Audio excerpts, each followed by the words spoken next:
Ciao Juventini of the world, my name is Giuseppe, welcome back on the channel, I hope you're all doing well. Third video of the day, yes, I was not there Friday, Saturday, Sunday, so I'm sorry, but I go with a lot of videos. I hope I'm not spoiling you too much. Anyway, I'm happy to be here. I have a lot of things to say about Juventus, because after the live translation of the words of Max Allegri, there are two topics I really want to speak about. Super important. I'm not sure if you really caught the moment of Max Allegri speaking about Pogba, and then of course Alexandro 2024, a lot of controversy, so let's try to understand what is true, what is not true. But before speaking about Pogba, before speaking about Alexandro, let me say personally thank you to someone, a really important person at Juventus, at least these last 14 years. I'm speaking about Enrico Zambruno. Enrico Zambruno, for the people who do not know who he has always been the official voice of Juventus in terms of commentary, sporting commentary of the games of Juve. Someone that did more than 1,200 games of Juve. Incredible.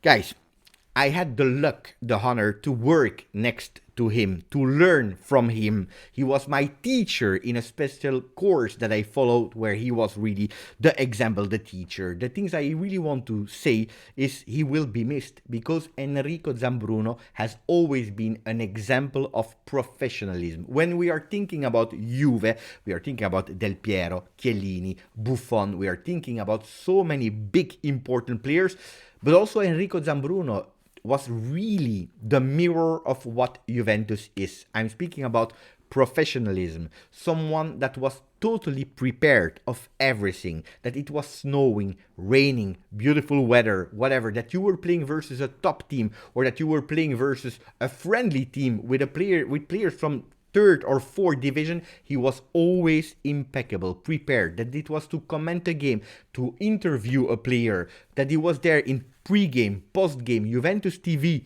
or together with me on Twitch, has always been an example of Juventinità. So thank you for his 14 years working at Juve. Guys, I had the luck to go to Torino to have dinner with him, and knowing the man even better, only beautiful words for him. I had the luck to watch a game next to him. He was not doing the commentary that day, but I was just sitting next to him. I remember when Moiskin scored versus Roma, he gave me a punch with the full passion he had. It was just incredible. I think 2 years later, I still hurt. My shoulder still hurt. Anyway, someone that became my teacher when I decided to follow the sporting commentary courses. Fantastic. So I really want to say thank you to Enrico Zambruno for what he did for Juve, but also what he did for me. Real great man. So now I want to speak about the words of Allegri for Pogba, and finishing with Alexandro. Max Allegri today said something, and I don't know if you quote it or not. He said something super important about Paul Pogba. He said, Paul Pogba ha un buon minutaggio in Italian. What does that mean? Paul Pogba has good minutes in his legs. What does it mean with that? That Paul tomorrow will not start the game. This is a fact. This is sure. But buon minutaggio means it's not the standard 5 minutes that he can enter. Like Bonucci last time, he entered 1 minute just to touch the field. No, buon minutaggio is if he is needed, and that's important, depending regarding the result versus Torino, he can potentially enter. Winning 3-0 at the 60th minute, you can see 30 minutes of Pogba. You can see 25 minutes of Paul Pogba. If the score is quite close, like a lot of times, unfortunately, in derbies, you can potentially see him the last 10 minutes, the last 5 minutes, trying to do the difference. My prediction, but this, guys, it's a dream. Forget about it. It's a dream. It's a prediction. I see him entering in a closed derby at the 81st minute, entering and deciding a game with a fantastic, beautiful goal. From the distance, boom, Pogba. But this is dreams. Guys, buon minutaggio. Keep it there. That means that Pogba is growing. Now, we go to Alexandro, and we finish the video with Alexandro. Why? Because while I was live with Enrico Zambruno, his last live on Twitch, the news came out that Juventus is thinking to extend the contract of Alexandro until 2024. A lot of controversy, a lot of people speaking. I tell you immediately, I don't want Alexandro in Juventus 23-24. For me, you have to take a book, and at a certain moment you have to turn the page. You even have to close a chapter, a beautiful chapter anyway. Because tomorrow, if he plays, and he will play because he is in the predicted lineups, he will take his shirt and he will put it at the J Museum. Great, fantastic, applauses every time I will go to Torino and I will enter again the J Museum. I will be happy to see the shirt of Alexandro. 300 appearances tomorrow, beautiful. You know who is the one with the most appearances as a foreign player? It is Pavel Nedved, 327. Beautiful, great, fantastic. But I think it's time to turn the page. On the other hand, I try to think logically. Why did that news came out today? What do we know? Well, we know easily a few months ago, the news came out that also for Alexandro there was a kind of copy-paste contract as the one of Cuadrado. If he reached a certain number of appearances, that means there will be the automatical renewal.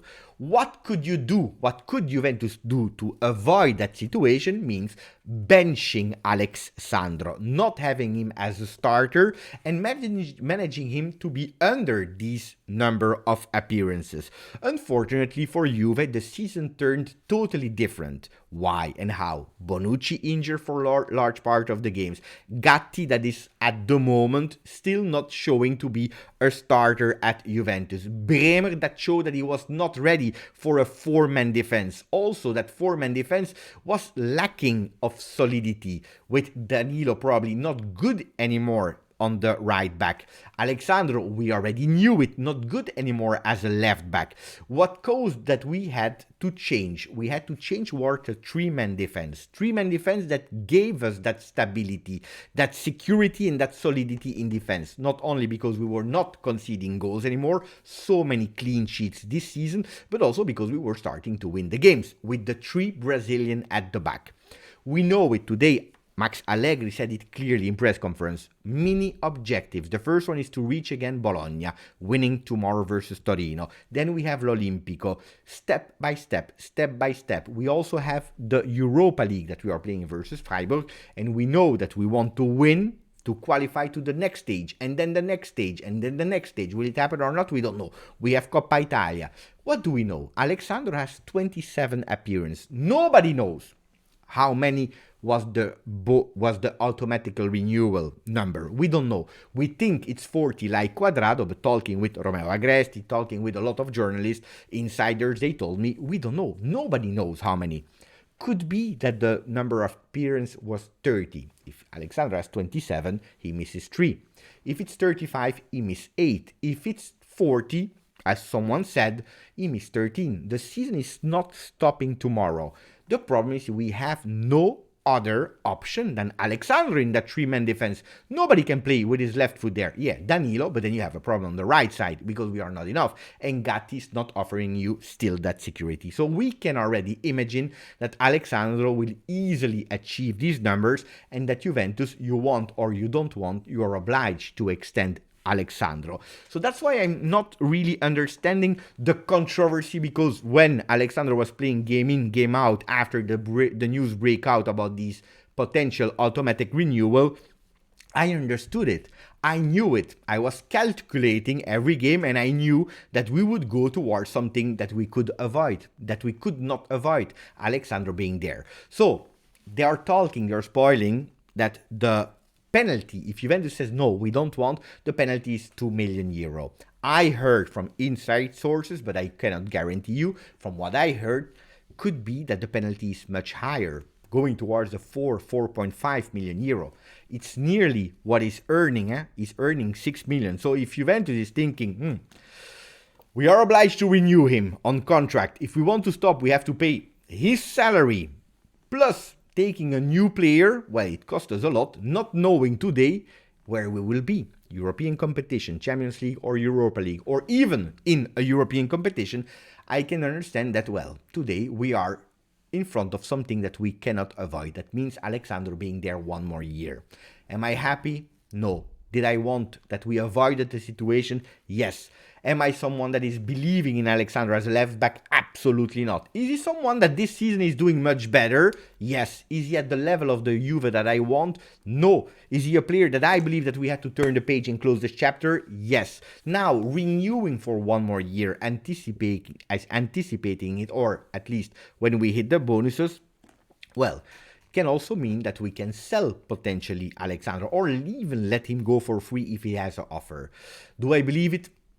Not really, because I know from sources that Alexandro is finding himself really good at Juventus. He loves the atmosphere. He's there as an old vintage player now. He knows everything perfectly. He's a player that is not a typical Brazilian. He's one that is loving the loyalty. He's one that is loving the normal habits of being in a city with his family. He's someone that is not really annoyed by the external tifosi. He's tranquillo there in Torino. So I believe that we will go towards a year of Alexandro more. Guys, if it's inevitable, if it is a fact and we can't change it, the only thing I would ask Juve, if possible, is find me starters. Find me starters so that Alexandro can be the backup, the real last backup for his last year. Seeing him 10 times, why not 12 times, playing, the first part of the Coppa Italia, playing the games that we already want to give some rotation to the players, some breath. We know that Cambiaso will come back, potentially Pellegrini, but I believe that Juventus should go for a 4-man defense and a real left back. A left back that can potentially also play in a 3-man defense on the left, so that we are avoiding the injuries and having to be obliged to continue to play with Alexandro. These are my thoughts. So what I would say, no need to go crazy. It's something that we already knew. We were blinding ourselves, but we knew it. All of us knew about it. So no need to go controversial. It is what it is. We have to accept it. Unfortunately, because I would have loved another alternative. It is what it is. Put a maximum of likes. Subscribe to the channel if you didn't yet. Grazie, forza, Juve.